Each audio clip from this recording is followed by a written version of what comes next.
প্রথমে ভেবেছিলাম এই ভিডিওটা আমি করবো না, কোনো রিলসও করবো না, কিন্তু ওখানে যাওয়ার পরে মনে হলো যে একটু না করলেই নয়।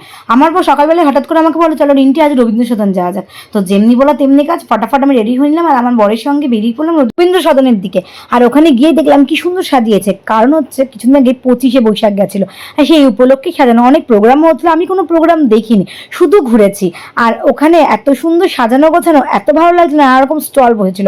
আমার কিন্তু কেনাও হয়নি। আর আমার বর বলছিল কুটুকে কেন আনোনি, কারণ হচ্ছে এত গরম, তার মধ্যে ও অসুস্থ, ঠান্ডা লেগেছে, যদি আনিও আরও অসুস্থ হয়ে যাবে। তবে আনলে তো ভালোই হতো, আমারও ভালো লাগতো, ও খুশি হতো। আর কি করা যাবে, ওকে ফেলে রেখেই ঘোরা যায়। ঘুরতে ঘুরতে এই পুকুরটার দিকে নজর পড়লো, এত সুন্দর লাগছিল। আর ফোয়ারাগুলো দেখে মনে হচ্ছিল এই গরমে একটু স্নান করা যায়, কিন্তু আমি তো সাঁতার যাই না, আমার স্নান করাও হবে না। যাই হোক, তারপর চলে গেলাম এই স্টলে। এই স্টলে জিনিসপত্রের এত দাম, আমার তো মাথা হাত। তাই ওখান থেকে বেরিয়ে একটু ঝালমুড়ি খেয়ে নিলাম, আর খেয়েটেই আমাদের ঘোরা কমপ্লিট। আর কারা কারা আমাদের মতো উঠলো বা এই কটক চলের মতো ঘুরতে যাও, কমেন্টে কিন্তু অবশ্যই জানাও। তাহলে আজকের মতো আসি, বাই।